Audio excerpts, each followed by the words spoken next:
Nah, hari ini saudara, sesuai dengan yang diumumkan di kita punya grup itu kan, saya akan berbicara tentang satu tema hidup dalam terobosan Tuhan. Jadi hari ini kita akan berbicara tentang hidup dalam terobosan Tuhan.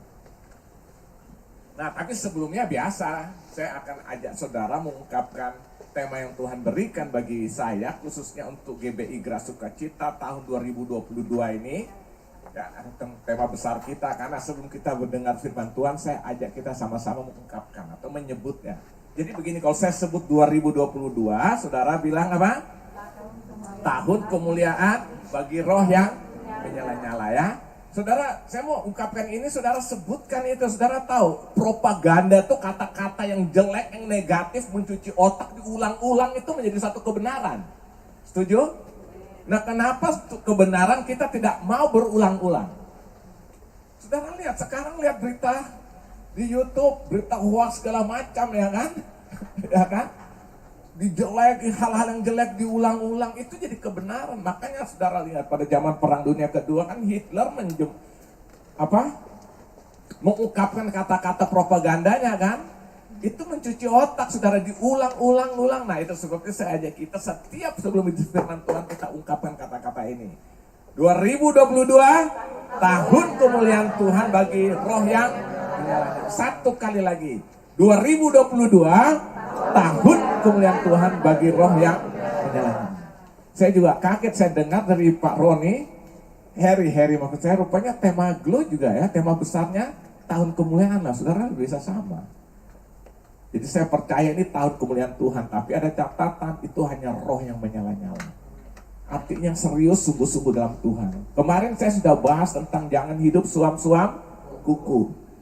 Akan diapakan yang suam-suam? Dimuntahkan. Ya. Nah, pagi hari ini kita akan berbicara satu tema dalam tahun kemuliaan bagi roh yang menyala-nyala ini, yaitu hidup dalam terobosan Tuhan. Nah, saya ajak saudara buka dulu dalam 1 Tawari 14. 1 Tawari 14 ayat 8 sampai dengan ayat yang ke-17 ya. Saya ajak kita baca secara bergantian. Saya baca ayat ke-8, nanti saudara ayat yang ke-9 dan seterusnya secara bergantian. Daud memukul kala orang Filistin. Ketika didengar orang Filistin bahwa Daud telah diurapi menjadi raja atas seluruh Israel, maka majulah semua orang Filistin untuk menangkap Daud. Tetapi Daud mendengar hal itu, lalu majulah ia menghadapi mereka. Ayat 9, 3, 4. Ketika orang Filistin datang dan menghadapkan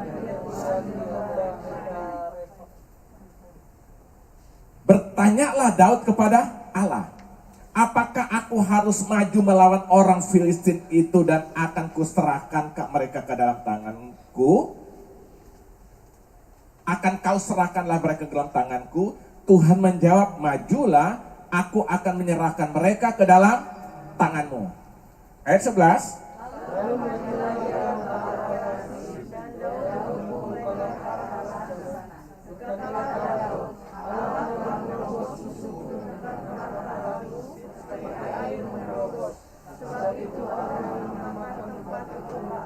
Ayat 12, orang Filistin itu meninggalkan para allahnya di sana, lalu orang Israel membakarnya habis atas perintah Daud. Ayat 13. Saudara nggak kompak, saudara kayak asam. Ayat berapa? 14. Maka bertanyalah lagi Daud kepada Allah, lalu Allah menjawab, janganlah maju di belakang mereka, tapi buatlah gerakan lingkaran terhadap mereka, sehingga engkau dapat menyerang mereka dari jurusan pohon-pohon kertau.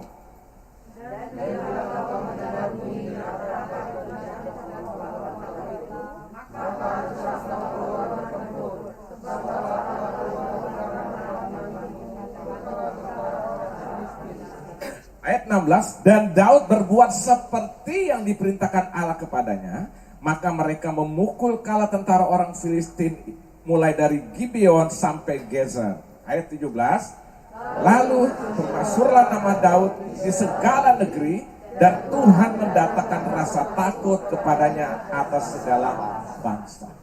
Nah, kalau saudara baca perikop ini, saudara, ini menceritakan bagaimana waktu Daud setelah Tuhan angkat dan Tuhan urapi melalui melalui Samuel untuk dia menjadi raja Israel, menggantikan Samuel, menggantikan Saul.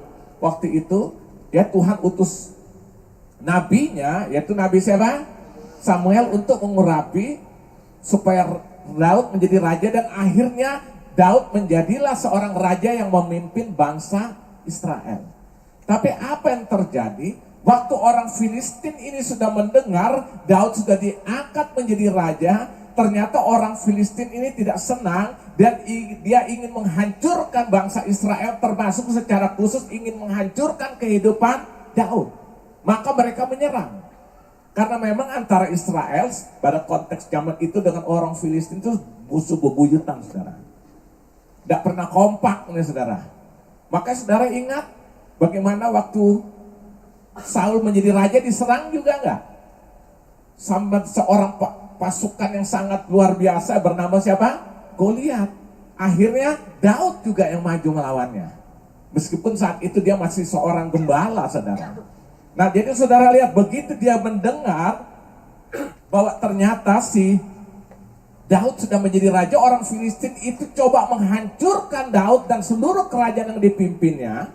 Tapi alangkah luar biasanya yang terjadi, ternyata bukan Filistin yang menang, Filistin yang hancur. Waktu mereka menyerang, mereka tidak mengalami kemenangan, justru Daud dan pasukannya mengalahkan seluruh orang Filistin. Nah, pertanyaannya kenapa bisa seperti ini? Apa rahasianya? Kenapa saudara hal ini bisa terjadi dan akhirnya apa? Daud mengalahkan. Bahkan setelah dia mengalahkan, orang Filistin mundur karena sudah kalah. Beberapa waktu kemudian dia kembali menyerang lagi, tapi dikalahkan lagi oleh Daud. Nah, apa penyebabnya atau apa rahasianya sampai Daud bisa mengalahkannya? Saudara lihat ayat ke-11. Lalu majulah ia ke Baal Perasim, dan Daud memukul mereka kalah di sana. Berkatalah Daud, Allah telah apa? Menerobos musuhku dengan perantaraanku seperti air menerobos. Sebab itu orang menamakan tempat itu Baal Perasim. Artinya apa, saudara? Kenapa Daud bisa mengalahkan, menghancurkan orang Filistin? Karena yang berperang melakukan penerobosan itu bukan lagi Daud, tapi Allah sendiri. Makanya ada kata Baal Perasim. Tahu gak arti kata Baal Perasim? Baal Perasim itu artinya Allah membuat terobosan atau Tuhan yang menerobos. Jadi waktu orang Filistin perang menghadapi Daud, saudara tahu yang melakukan penerobosan itu bukan lagi Daud, tetapi siapa? Allah sendiri yang berperang melakukan terobosan itu. Ini rahasianya sampai Daud mengalami apa? Kemenangan. Nah, saya mau tanya hari ini, saudara ingin mengalami terobosan enggak? Ingin mengalami kemenangan enggak? Sehingga tahun 2022 ini bukan lagi tahun-tahun seperti yang lalu, tapi kita melihat kuasa kemuliaan Tuhan dinyatakan bagi kita. Pengen? Apa rahasianya? Biar Tuhan yang menerobos. Makanya saya beri tema hari ini, hidup dalam terobosan Tuhan. Nah, sekarang kita akan pelajari satu persatu apa yang dilakukan Daud sehingga dia mengalami terobosan itu. Tuhan yang menerobos, mengganti Daud sampai akhirnya Daud hanya meraih kemenangan. Nah, ini kita akan pelajari bersama-sama. Yang pertama saya pelajari, apa yang dilakukan Daud. Yang pertama perhatikan ayat 9 sampai dengan ayat yang ke-11. Perhatikan. Ketika orang Filistin itu datang dan mengadakan penyerbuan di lembah Refaim, bertanyalah Daud kepada Allah, apakah aku harus maju melawan orang Filistin itu dan akan kuserahkanlah mereka ke dalam tanganku, dan kau serahkanlah mereka ke dalam tanganku? Tuhan menjawab apa? majulah, aku akan menyerahkan mereka ke dalam tanganmu. Lalu majulah ia ke Baal Perasim, dan Daud memukul mereka kalah di sana. Berkatalah Daud, Allah telah menerobos musuhku dengan perantaraanku seperti air menerobos. Sebab itu orang menamakan tempat itu Baal Perasim. Saudara perhatikan, apa yang menjadi titik sentral yang dalam ayat 9 sampai 11 ini? Waktu orang Filistin menyerang, yang pertama yang Daud lakukan, bertanyalah Daud kepada Tuhan. Tuhan, apa yang aku harus lakukan? Orang Filistin ini menyerang. Lalu tindakan apa yang aku harus kerjakan untuk menghadapi orang Filistin itu? Daud bertanya kepada Tuhan, dan akhirnya apa? Tuhan berkata, majulah. Dan akhirnya waktu mereka maju, mereka melawan, dan akhirnya orang Filistin apa? Dikalahkan. Saudara lihat di sini. Perhatikan saudara, lihat ya. Daud itu punya pengalaman enggak? Berperang. Punya enggak? Punya, dia pernah kalahkan pernah kalahkan Goliat. Yang notabene ditakuti orang-orang Israel pada zaman pemimpin kerajaan Israel dipimpin oleh Saul. Saul juga takut. Sementara Daud hanya seorang gembala, tapi dalam hidupnya dia bisa mengalahkan siapa? Goliat. Bahkan serigala dan beruang yang waktu dia menggembalakan kambing domba pun dia bisa kalahkan. Dan dia tahu itu terjadi bukan karena dia, tapi karena Tuhan. Itu sebabnya waktu dia setelah menjadi raja, dia dihadapkan lagi orang-orang Filistin yang ingin menghancurkan hidupnya. Maka yang pertama dia lakukan, bertanyalah Daud kepada Tuhan. Kalau hanya untuk alasan keberanian, Daud berani. Orang yang sangat berani. Yang kedua, Daud itu juga punya pengalaman. Bisa mengalahkan siapa? Goliat. Apalagi cuma Filistin biasa.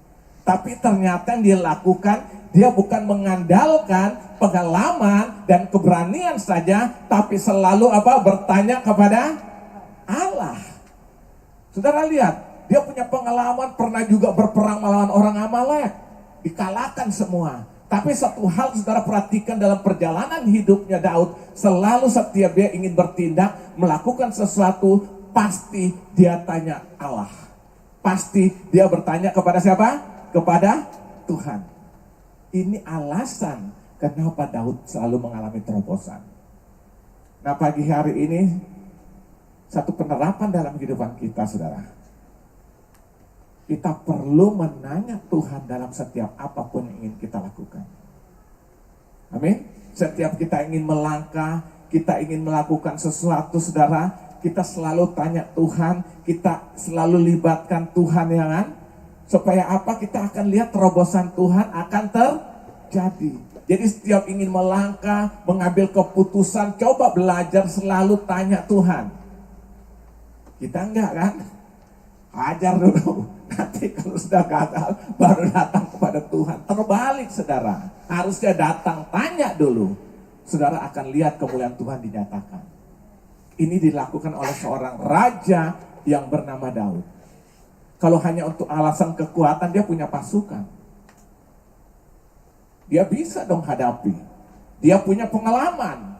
Dia pemberani. Singa beruang jadi hadapi. Kita baru dengar anjing kurap aja kita sudah takut, ya kan? Dia hadapi. Saudara lihat. Tapi toh dalam setiap langkah hidupnya, waktu dia menghadapi tantangan-tantangan, selalu dia tanya Tuhan, apa yang harus aku lakukan? Makanya saudara lihat apa? Selanjutnya di situ dikatakan, bertanyalah Daud kepada Allah, apakah aku harus maju, ayat 10, melawan orang Filistin itu dan akan kau serahkan ke mereka dalam tanganku?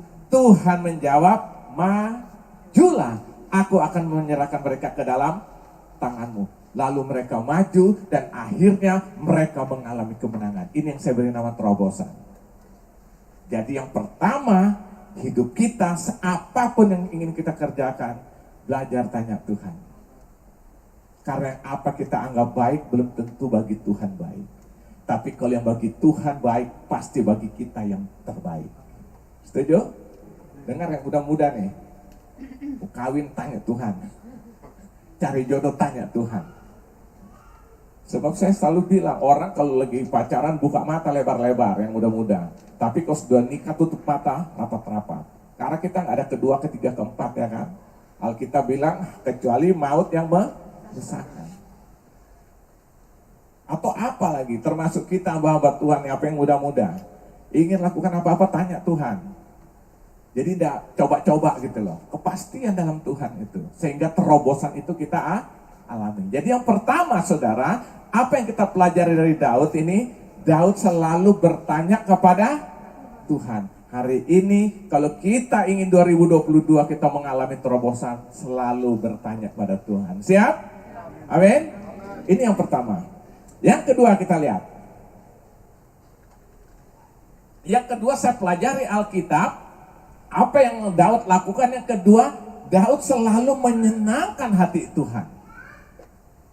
Perhatikan ayat ke-11, bagian B-nya sampai ayat 12. Lalu majulah ia ke Baal Perasim dan Daud memukul mereka kalah di sana. Berkatalah Daud, Allah telah menerobos musuhku dengan perantaraanku seperti air menerobos. Sebab itu orang menamakan tempat itu Baal Perasim. Lihat. Ayat 12 perhatikan. Orang Filistin itu meninggalkan para allahnya di sana. Lalu orang Israel membakarnya habis atas perintah siapa? Atas perintah Daud. Jadi saudara tahu setelah mereka dikalahkan orang Filistin itu banyak hal-hal yang ditinggalkan. Ya mereka lari kan meninggalkan semuanya termasuk ilah-ilah, persembahan-persembahan berhala, termasuk seluruh ilah-ilah mereka yang mereka percaya, mereka sembahkan ditinggal semua. Patung-patung katakanlah begitu.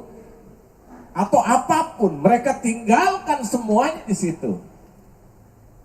Tetapi waktu Daud melihat ini, apa kata Daud? Dia perintahkan, habisi, hancur, bakar habis semuanya itu. Jadi dia bilang, kumpulin tuh bagus-bagus tuh patung tuh, koleksi di rumah. Kumpul ya kan, bocinya yang gede-gede umpama gitu kan, simpan nih. Enggak saudara, semua apa yang ditinggalkan orang-orang Filistin dihabisi. Kenapa? Dia tahu Filistin ini ada orang kafir, orang yang tidak menyembah Allah. Supaya jangan iman dia nanti tercemar oleh hal-hal seperti ini. Dihabisi, dibakar habis oleh siapa? Oleh Daud, saudara lihat. Artinya apa? Karena Daud ingin benar-benar apa? Menyenangkan hati Tuhan. Dia ingin menyenangkan hati Tuhan dengan membakar semua. Dia tidak kompromi, dia tidak mengambil dari barang-barang yang ditinggalkan. Dia tahu ini adalah peninggalan daripada bangsa kafir yang tidak menyembah Allah. Habisi itu semua. Nah hari ini saudara, kita perlu menyenangkan Tuhan. Amin. Makanya saya seberulang pernah bilang, dalam hidup kita jangan lagi ada namanya sinkritisme. Percaya Tuhan, percaya Yesus, tapi masih yang hal-hal yang lain kita percaya ya kan. Ada yang meninggal, selalu kita taruh fotonya, taruh kopi. Memang diminum.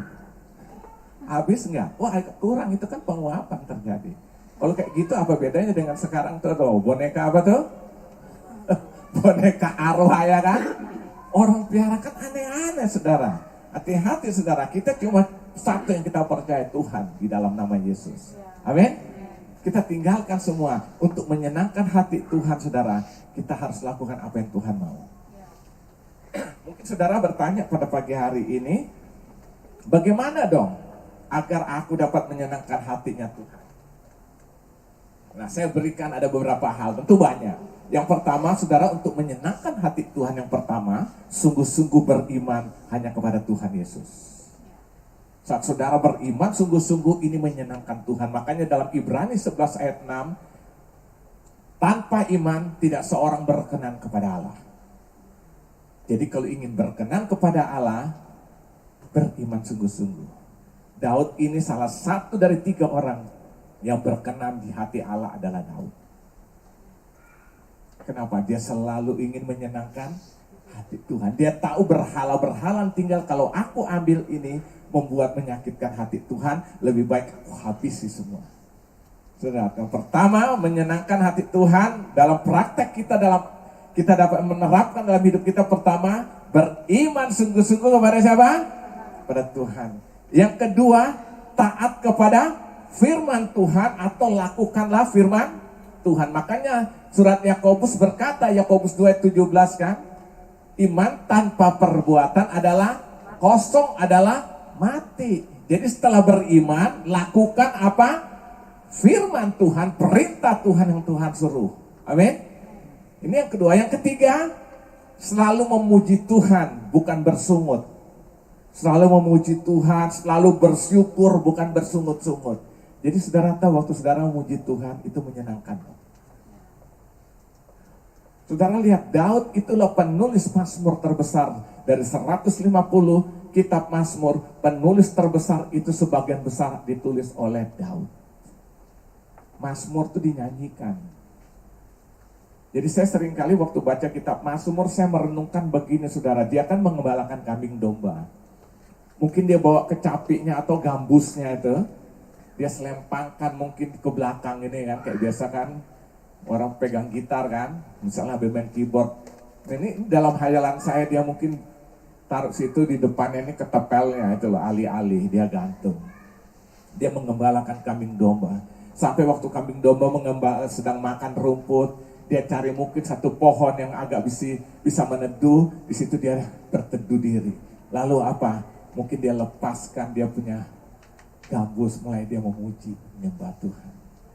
Makanya lahirlah Mazmur-Mazmur yang selalu kita bacain. Puji-pujian yang sekarang kan banyak juga diambil dari Mazmur. Sungguh alangkah baiknya, ya Mazmur berapa tuh? 133. Saudara lihat, Daud rupanya hidup seperti ini. Itu sebabnya hati hidupnya tuh menyenangkan hati Tuhan. Jadi yang pertama, kalau kita menyenangkan hati Tuhan, hidup beriman sungguh-sungguh, kita taat melakukan firman Tuhan, lalu apa? Kita selalu memuji, mengucap syukur pada Tuhan, bukan bersungut-sungut. Jadi yang suka bersungut-sungut, stop bersungut-sungut, amin? Lebih baik sungutan kita menjadi pujian bagi Allah. Minimal Tuhan senang. Amin.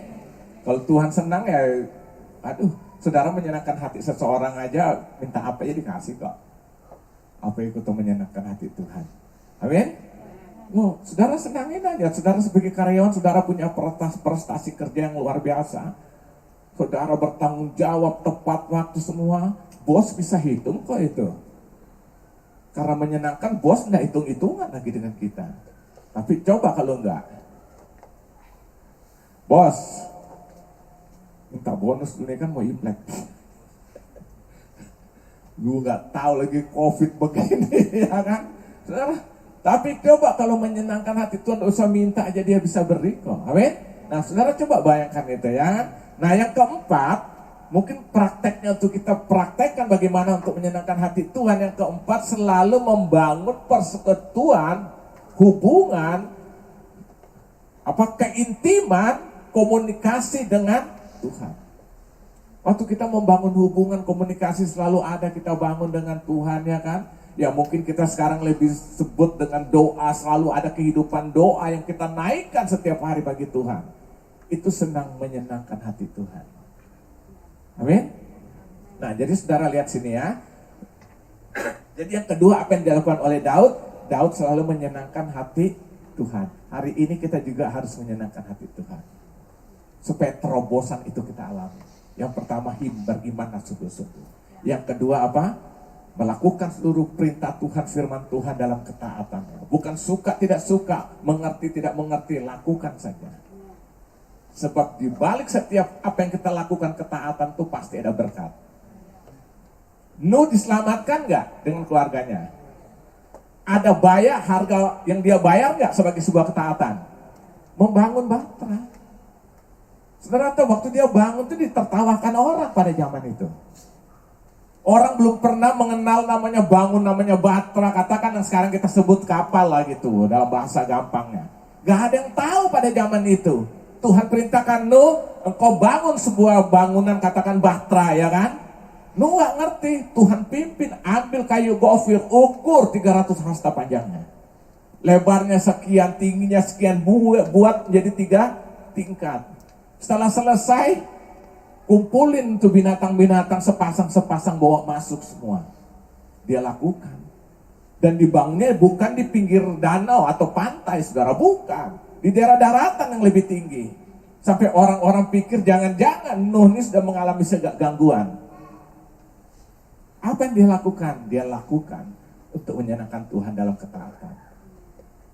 Setelah selesai, Tuhan bilang masuk. Dia masuk membawa istri, 3 anak, 3 mantu. Dengan binatang-binatang sudah masuk. Tuhan sendiri yang tutup dari luar pintu itu. Sehingga tidak ada yang bisa membuka. Dia kan tidak ngerti apa yang akan terjadi. Tiba-tiba air hujan turun. Sekian lama sampai akhirnya dunia habis oleh air bah itu. Saya mau tanya, Nuh mati apa selamat? Kenapa? Taat perintah Tuhan.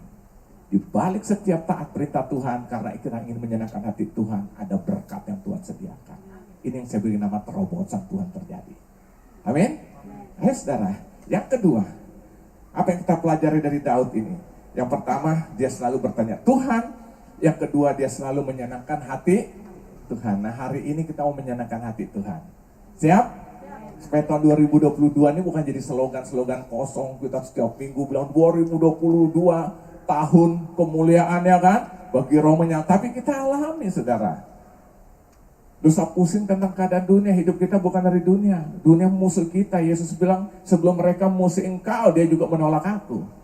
Jadi hidup kita bukan dari apa yang kita lihat di dunia, tapi tergantung dari percaya kita kepada janji Allah yang tidak pernah berubah. Dahulu, kemarin, hari ini, bahkan sampai selama-lamanya. Amin? Nah, ini yang kedua. Yang ketiga, apa yang kita pelajari dari Daud yang dia lakukan? Yang ketiga, Daud hidup dengan terus memakai cara Tuhan. Jadi bukan sekali-sekali, lalu berikutnya karena pengalaman tadi, gua nggak mau lagi. Saudara perhatikan di ayat yang ke-13 sampai ayat ke-15. Daud hidup dengan terus-menerus memakai cara Tuhan. Bukan sekali-sekali saja, tapi selalu dia pakai. Perhatikan di ayat ke-13 sampai dengan ayat ke-15. Ketika orang Filistin menyerbu sekali lagi di lembah itu, jadi ceritanya setelah orang Filistin itu dikalahkan, mereka mundur. Ternyata mereka mundur untuk membuat satu kekuatan baru untuk datang apa? Menyerang lagi Daud sebagai Raja Israel pada saat itu. Maka, perhatikan ayat 4. Maka bertanyalah lagi Daud kepada Allah. Lalu Allah menjawab, jangan maju. Tadi Allah bilang apa? Maju. Kalau dia main nekat aja seperti punya pengalaman yang belum berlalu, kan baru masih hangat. Dia maju pasti, tapi dia tanya, janganlah maju kata Allah di belakang mereka, janganlah maju di belakang mereka, tapi buatlah gerakan lingkaran. Buat Tuhan itu terlalu banyak metode dan cara yang bisa dia lakukan. 1001 cara untuk Tuhan bisa lakukan untuk menolong kita, menyelamatkan kita. Amin. Buatlah gerakan lingkaran terhadap mereka, sehingga engkau dapat menyerang mereka dari jurusan pohon-pohon kertau. Ayat 15, dan apabila engkau mendengar bunyi derap langkah di puncak pohon-pohon kertau itu, ini derap langkah siapa kira-kira ini? Derap langkah Tuhan. Maka haruslah engkau keluar bertempur, sebab Allah telah keluar berperang di depanmu untuk memukul kalah tentara orang-orang Filistin. Jadi saudara, setelah dia mengalahkan tadi kalah yang pertama, orang Filistin mundur. Ternyata nggak puas, ya kan? Nggak puas saudara. Gua mau balas, mungkin rasa malu segala macam, kita harus habisi. Maka mereka siapkan kekuatan baru, lalu mereka menyerang. Nah, waktu Daud melihat serangan kedua itu lagi datang, kan dia baru punya pengalaman. Maju dong hadapi, harus habis gua pukul mereka kalah. Ya maju lagi, kan logika sehat sederhananya kan begitu kan. Tetapi ternyata bagi Daud tidak seperti itu. Dia tanya lagi Tuhan, Allahku, apa yang aku harus perbuat? Maju kan? Kata Tuhan, jangan maju. Tapi kelilingi mereka. Ya kan? Buat lingkaran mengelilingi mereka. Lalu setelah itu, apabila engkau lihat pohon-pohon kertau tiba-tiba kayak bergeraklah, kayak sesuatu suara dari situ, baru engkau melangkah maju. Dan waktu Daud lakukan seperti yang diperintahkan Tuhan, sekali lagi dihancurkan orang Filistin itu. Artinya apa saudara? Daud hidup dengan terus menerus memakai cara-caranya Tuhan.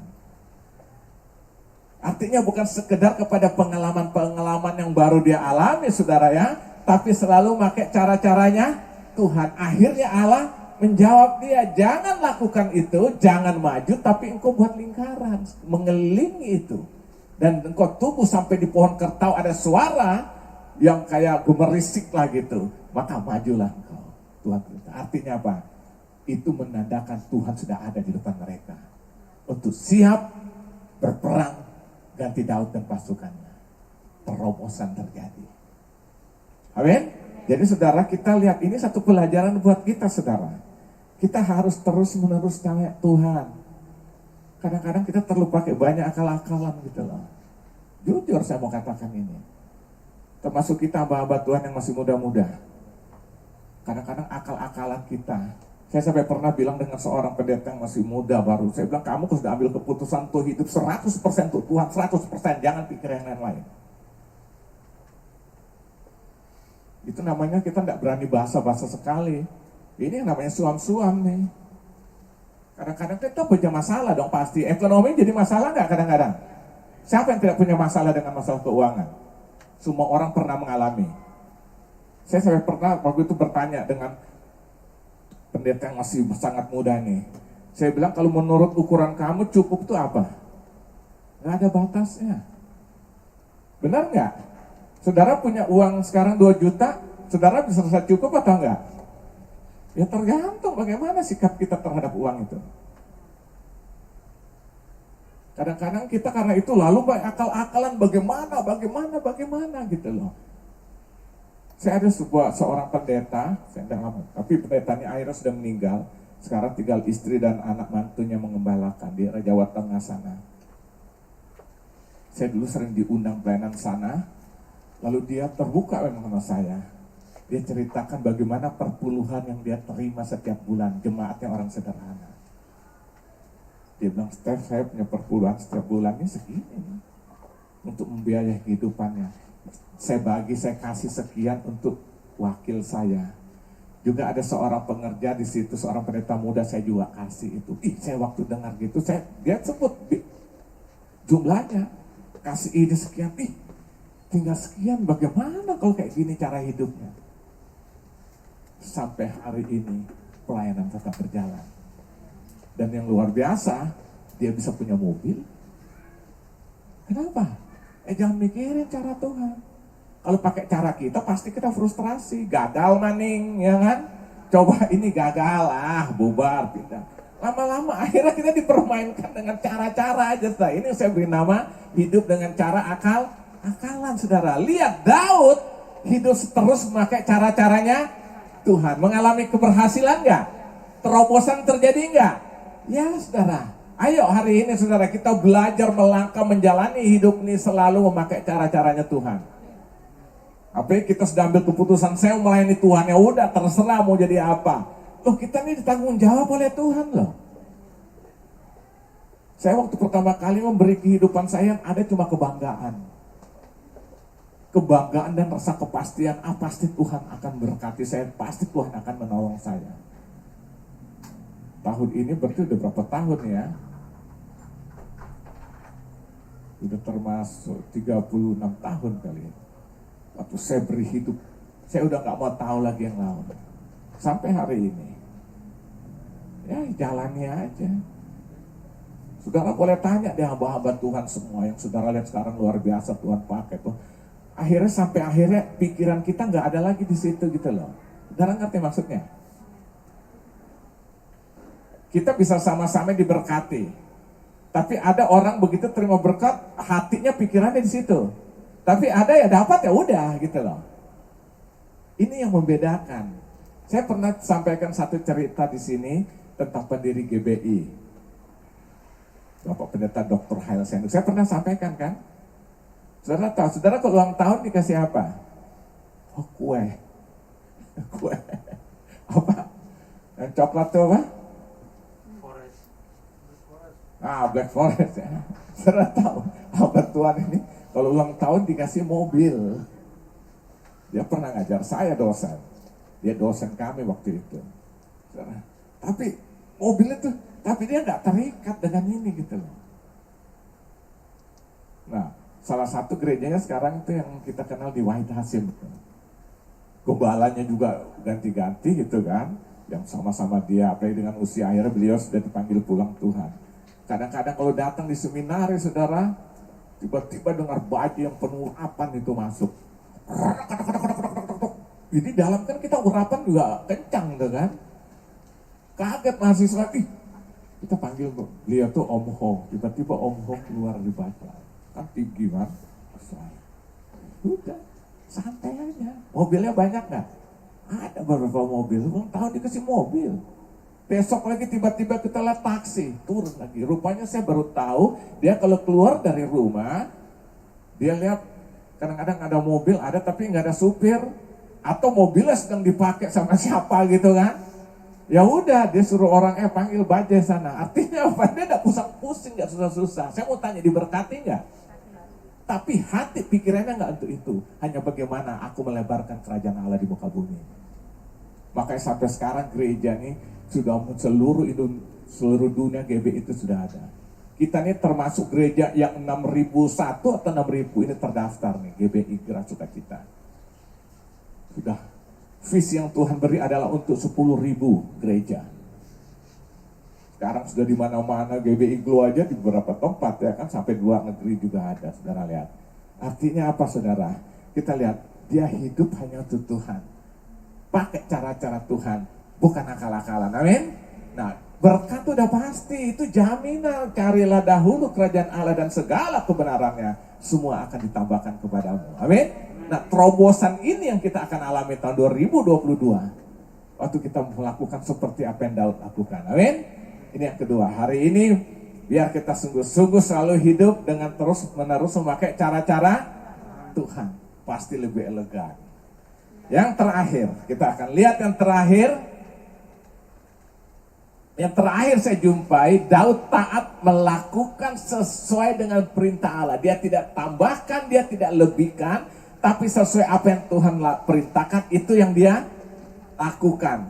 Artinya apa? Waktu Allah bilang lakukan A, yang dia lakukan A, dia tidak lakukan B. Waktu Allah perintahkan lakukan B, dia tidak lakukan A atau lakukan C. Seperti apa yang Tuhan perintahkan. Perhatikan ayat 16. Dan Daud berbuat seperti yang diperintahkan Allah kepadanya. Maka mereka memukul kala tentara orang Filistin mulai dari Gibeon sampai Geser. Lihat ya. Lihat. Dari Gibeon sampai Geser. Saudara lihat. Dia lakukan persis apa yang Tuhan perintahkan, itu aja dia lakukan. Jadi nggak terlalu banyak improvisasi. Dia nggak terlalu banyak Ini kalau musik-musik klasik nih. Apa yang tertulis dia main ya kan. Dia lakukan seperti apa yang Tuhan perintahkan lakukan, ini dia lakukan. Maka dia mengalami terobosan. Saudara lihat. Dan akhirnya saudara lihat ayat 17 itu luar biasa. Lalu termasyhurlah nama Daud di segala negeri. Dan Tuhan mendatangkan rasa takut kepadanya atas segala bangsa. Termasyhur semua negeri, seluruh bangsa di seluruh negeri yang mengenal dia dan mengetahui dia. Semua ada rasa apa? Rasa takut, rasa respek, rasa hormat kepada Daud. Nah saudara lihat ini. Jadi saya mau katakan hari ini saudara, waktu kita hidup benar-benar taat melakukan sesuai yang perintah Allah, yang Tuhan ingin kita lakukan, kita melangkah saja. Lakukan persis. Nanti di situ baru saudara lihat sesuatu terobosan akan terjadi. Kita ini punya kehendak bebas loh, free will loh. Kadang-kadang itu bisa menimbulkan satu, saya mau ini. Kita punya kehendak bebas nggak? Hari ini kenapa saudara datang di gereja ini? Karena saudara memilih dalam kehendak bebas. Setuju? Kan saudara bisa ambil keputusan, saya mau tidur hari ini. Tapi ternyata saudara melangkah, berarti apa? Saudara punya kehendak bebas, tapi saudara mengambil langkah keputusan. Karena aku ingin bersekutu bersama sesuai dengan firman Tuhan, makanya saudara hadir hari ini. Amin. Kita punya free will, kehendak bebas. Apa saja yang kita mau lakukan juga bisa. Tapi dalam kehendak bebas itulah aku mau taat melakukan sesuai apa yang Tuhan mau. Waktu aku melangkah, aku akan melihat kuasa kemuliaan Tuhan itu akan dicurahkan dalam hidupku. Terobosan-terobosan Tuhan yang Tuhan siapkan, aku alami dalam kehidupan ini. Amin. Saya ingat tahun 86, 87, 88 sebelum dipanggil, sebelum diperintahkan untuk melayani di Kota Salatiga. Jujur saudara, ini berkecamuk di hati, di pikiran. Sampai pikir mau rekayasa. Saya bilang, saya mau ngomong sama Bapak Gembala saya. Om, saya mau di sini aja. Itu sudah terbit dalam pikiran. Saya mau di sini aja. Apalagi saya dengar waktu saya akan dikirim ke daerah Kalimantan Tengah. Ya kan? Ke daerah Kalimantan Tengah, daerah transmigrasi sana ya kan? Nah, teman saya pernah sana nakut-nakutin, lu nanti kalau jalan dalam perjalanan pelayanan tuh, lu jumpai segala macam, termasuk monyet, saudara dia bilang. Lu bisa lihat ya, karena di daerah pedalaman waktu itu ya kan, masih di dalam konteks. Kan ciut hati, mungkin dia juga nakut-nakutin saya aja saudara. Sampai gak bisa tidur satu malam itu saya mikirin, tapi akhirnya saya ngambil keputusan. Tengah malam gak bisa tidur, saya bangun, saya berdoa, lalu Tuhan pimpin saya buka dalam Mazmur 34 ayat 20 itu loh. Singa-singa muda boleh merana kelaparan, tapi setiap orang mencari Tuhan tidak akan kekurangan suatu apapun yang baik. Ini membangkitkan. Akhirnya saya bilang kalau saya minta Bapak Gembala saya tetap di Jakarta, atau saya juga melayani, bukan nganggur kan, sama dong. Tapi berarti saya tidak taat kepada Tuhan. Sama-sama melayani saudara. Tapi rupanya Tuhan punya rencana lain, betul main, tapi proses itu penting. Karena Tuhan tidak membutuhkan, Tuhan tidak mengejar hasil, Tuhan mengejar proses. Tuhan tidak lebih mendahulukan hasil, mendahului apa? Nah manusia kita kan lebih mengejar apa? Hasil kan? Tapi tidak mau menghargai proses, padahal hasil menjadi baik karena sebuah proses. Akhirnya saya bilang, ya Tuhan saya siap. Melangkahlah. Saya ternyata waktu pengumuman saya diubah. Saya cuma ditempatkan di Kota Salatiga. Akhirnya dapat apa di sana? Dapat apa? Dapat ibu gembala. Saudara lihat, banyak perkara memang saat itu tuh hati berontak jujur. Karena kita punya kehendak free will itulah, kehendak bebas. Tapi waktu kita tahap juga kekuatan Tuhan akan beri. Amin. Tuhan beri. Nah akhirnya Tuhan bilang lakukan. Ayo saudara kita belajar hari ini supaya terobosan itu terjadi. Amin. Itu sebabnya hari ini ayo saudara kita harus taat melakukan sesuai dengan perintah Tuhan. Nah itu sebabnya simpulkan firman Tuhan hari ini saudara. Untuk hidup dalam terobosan Tuhan tahun 2022 ini. Kita belajar dari Daud. Yang pertama bertanyalah selalu Daud kepada Tuhan. Artinya kita belajar setiap apa yang kita lakukan, tanya Tuhan. Apakah ini Tuhan mau, apakah ini menjadi kehendak Tuhan atau bukan. Yang kedua, selalu belajar menyenangkan hati Tuhan. Kita percaya sungguh-sungguh itu menyenangkan hati Tuhan. Itu membuat kita berkenan, kata Ibrani. Pasal 11 ayat 6. Ya kan? Lalu taat melakukan firman Tuhan, ya kan? Lalu selalu memuji Tuhan, bukan bersungut. Ini semua menyenangkan hati Tuhan ya kan. Membangun persekutuan, keintiman kita bangun dengan Tuhan. Ini pasti menyenangkan hati Tuhan. Amin. Lalu kita harus hidup juga seperti Daud. Selalu memakai cara-caranya Tuhan. Bukan cara-cara manusia. Terlalu banyak akal-akalan manusia ya kan. Pakai cara-cara Tuhan. Dan akhirnya saudara juga. Lalu kita taat apa yang Tuhan mau lakukan A. Jangan diubah-ubah. Lakukan A. Tuhan bilang B, lakukan B. Nanti saudara lihat hasilnya, kedahsyatan yang akan dialami seperti Daud. Termasuk namanya semua bangsa yang ada pada saat itu menghormati rasa respect, rasa takut pada Daud. Amin. Bukankah ini namanya terobosan? Ayo saudara, hari ini kita mengalami terobosan itu. Amin. Tuhan Yesus memberkati. Haleluya, haleluya.